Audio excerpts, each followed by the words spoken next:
Srimad Bhagavatam, traducido y comentado por Srila Prabhupada. Canto 1. La creación. Capítulo 4.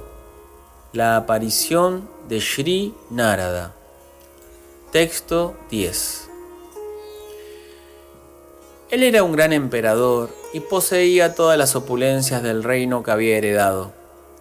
Él era tan excelso que estaba aumentando el prestigio de la dinastía Pandu.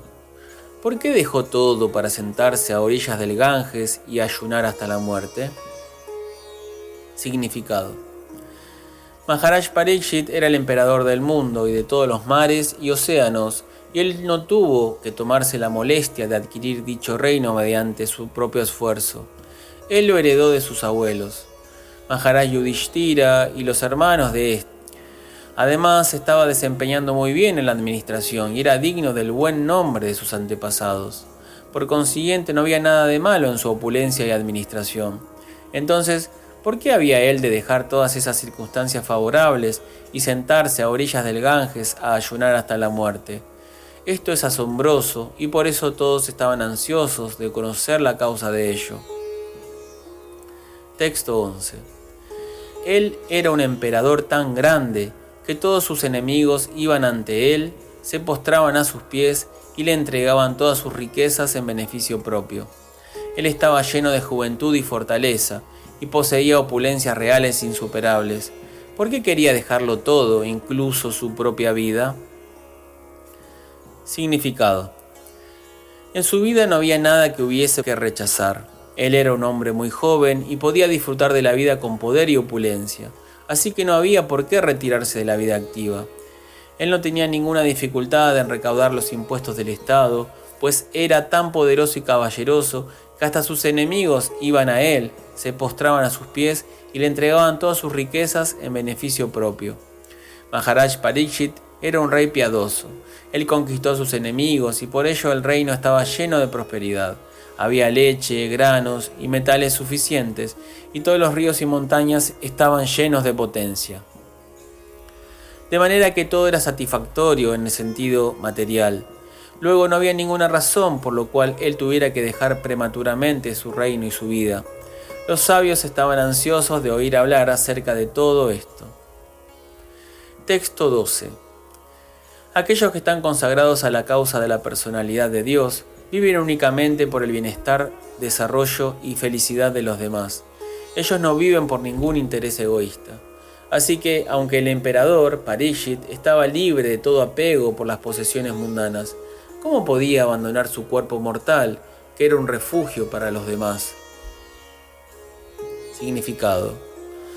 Parikshit Maharaj era un rey y hombre de familia ideal, porque era un devoto de la personalidad de Dios. El devoto del Señor posee automáticamente todas las buenas cualidades que existen, y el emperador era un ejemplo típico de esto. En lo personal, él no tenía ningún apego por las opulencias mundanas que poseía, pero como él era el rey responsable del bienestar general de los ciudadanos, siempre estaba dedicado a las labores de bienestar del público, no solo en relación con esta vida, sino también con la siguiente. Él no permitía la existencia de mataderos ni la matanza de vacas.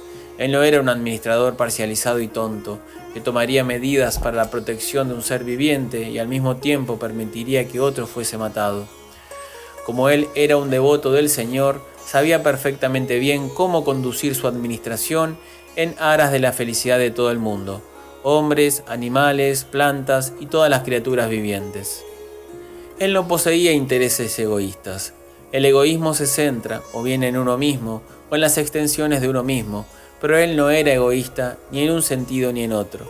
Su interés radicaba en complacer a la verdad suprema, la personalidad de Dios.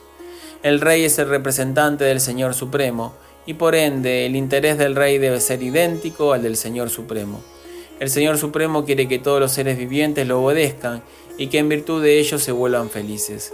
Así pues, lo que al rey le interesa es guiar a todos sus súbditos de vuelta al reino de Dios. De esto se infiere que las actividades de los ciudadanos deben ser coordinadas de manera tal que al final ellos puedan ir de vuelta al hogar, de vuelta a Dios. Bajo la administración de un rey representativo, el reino está lleno de opulencia. En esas circunstancias, los seres humanos no necesitan comer animales. Existe suficiente cantidad de granos alimenticios, leche, frutas y verduras para que tanto los seres humanos como los animales puedan comer suntuosamente y a su entera satisfacción. Si todos los seres vivientes están satisfechos con la comida y la protección y obedecen las reglas prescritas, no puede haber ningún disturbio entre un ser viviente y otro. El emperador Parikshit era un rey digno y en virtud de ello todos estaban felices durante su reinado. Texto 13. Nosotros sabemos que, con la excepción de algunas porciones de los Vedas, tú eres experto en los significados de todas las materias y por consiguiente puedes explicar claramente las respuestas a todas las preguntas que acabamos de hacerte. Significado. La diferencia que hay entre los Vedas y los Puranas es como la que hay entre los Brahmanas y los Paribrajakas.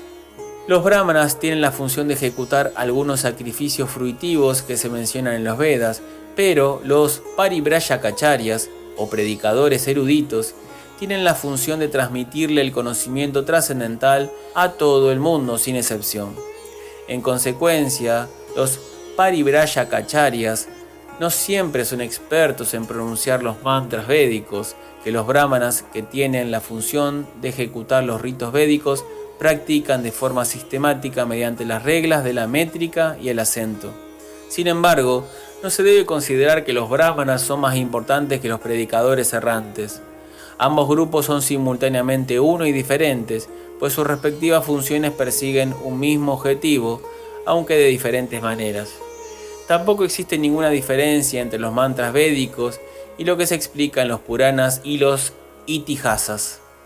Según Srila Jiva Goswami, en el Madhyandina Shruti se dice que todos los Vedas, es decir, el Sama, el Atharva, el Rig y el Yajur, los Puranas, los Itihasas, los Upanishads, etc., son emanaciones de la respiración del Ser Supremo. La única diferencia estriba en que la mayoría de los mantras védicos comienzan con el pranava omkara y que la práctica de la pronunciación métrica de los mantras védicos requiere de cierto entrenamiento. Pero esto no quiere decir que el Srimad Bhagavatam tenga menos importancia que los mantras védicos. Por el contrario, es el fruto maduro de todos los Vedas, como se declaró anteriormente. Además, Srila Shukadeva Goswami, la más perfectamente liberada de todas las almas, está absorto en el estudio del Bhagavatam, a pesar de que ya se encuentra autorrealizado. Srila Sutta Goswami está siguiendo sus pasos y por lo tanto su posición no es de menos importancia en absoluto por el hecho de que no fuera experto en la recitación de los mantras védicos siguiendo las reglas de la métrica en su pronunciación, lo cual depende más de la práctica que de la verdadera comprensión. La comprensión perfecta es más importante que recitar como loros. Texto 14. Sutta Goswami dijo: cuando el segundo milenio se superpuso sobre el tercero, nació el gran sabio Vyasadeva, engendrado por Parashara en el vientre de Satyavati, la hija de Vasu. Significado.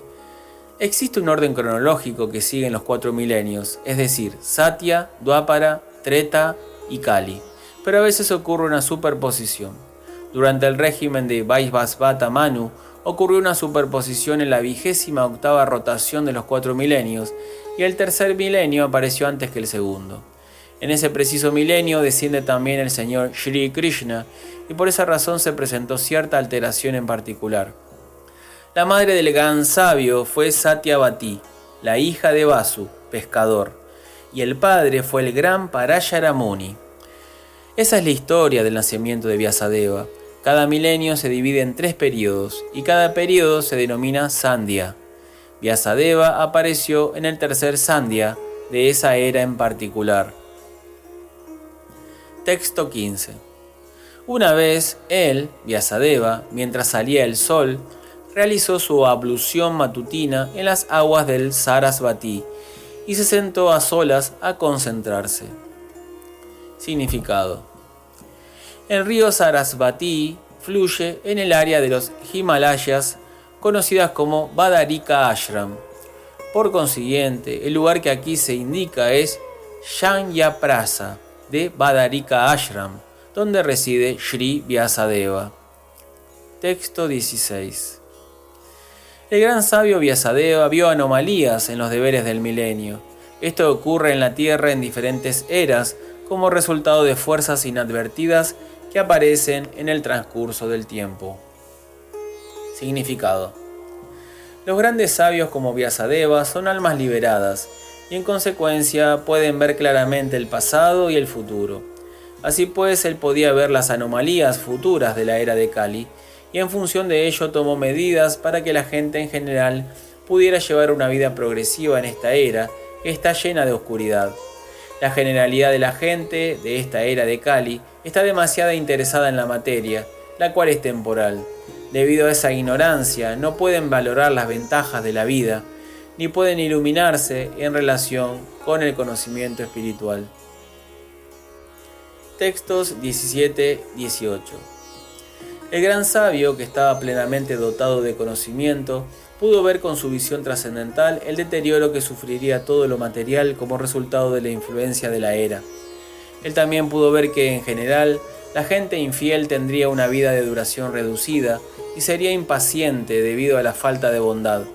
Por lo tanto, se puso a reflexionar, pensando en el bienestar de todos los hombres de todos los niveles y órdenes de vida. Significado. Las fuerzas no manifestadas del tiempo son tan poderosas que en su debido momento reducen toda la materia al olvido. En Kali Yuga, el último milenio de un ciclo de 4 milenios, el poder de todos los objetos materiales se deteriora por influencia del tiempo. En esta era, la duración del cuerpo material de la gente en general es muy reducida, así como también lo es la memoria. La acción de la materia tampoco tiene mucho incentivo. La tierra no produce granos alimenticios en las mismas proporciones en que lo hacía en otras épocas. La vaca no da tanta leche como solía dar en tiempos de antaño. La producción de vegetales y frutas es menor que antes, y en consecuencia todos los seres vivientes, tanto los hombres como los animales, no tienen comida suntuosa y nutritiva. Naturalmente, por la carencia de tantos artículos de primera necesidad para la vida, la duración de la misma es reducida. La memoria es poca, la inteligencia es escasa, los tratos mutuos están llenos de hipocresía y todo lo demás es por el estilo. El gran sabio Vyasadeva pudo ver todo esto por medio de su visión trascendental.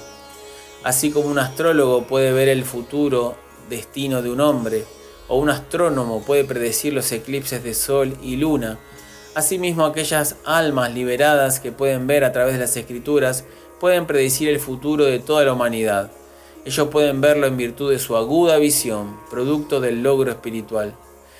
Todos esos trascendentalistas que naturalmente son devotos del Señor están siempre ansiosos de realizar servicios para el bienestar de la gente en general. Ellos son verdaderos amigos de la gente y no los supuestos líderes públicos que no pueden predecir lo que va a ocurrir en los próximos 5 minutos. En esta era, la generalidad de la gente, así como también sus supuestos líderes, son todos individuos desafortunados, incrédulos en lo referente al conocimiento espiritual, y están todos influenciados por la era de Kali. Ellos siempre están perturbados por diversas enfermedades.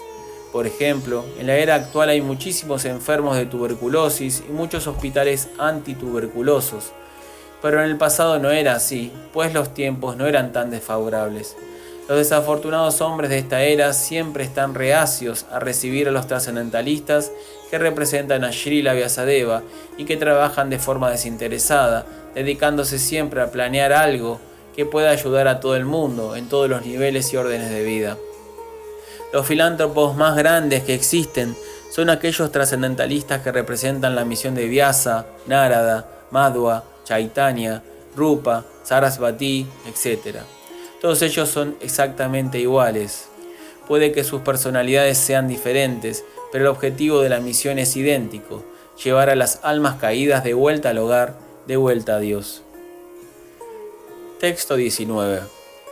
Él vio que los sacrificios que se mencionan en los Vedas eran medios por los cuales se podían purificar las ocupaciones de la gente, y para simplificar el proceso dividió en 4 partes el único Veda que existía, con objeto de difundirlas entre los hombres.